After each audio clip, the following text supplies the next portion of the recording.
Hello sa inyo guys, meron tayong Ford Ranger 2010 model. Ang problema nito is ayaw umandar.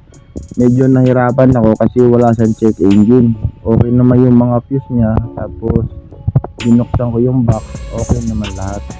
Ang problema, walang lumalabas na diesel, cranking lang siya. So, nag-decide ako na i-check ko yung crankshaft sensor.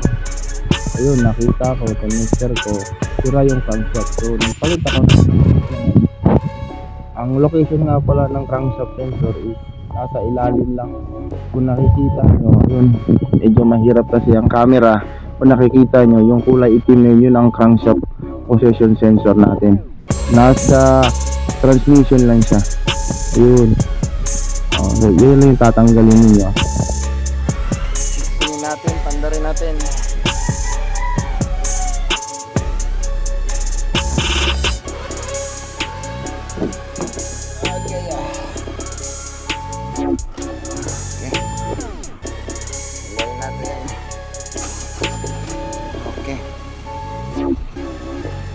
One click.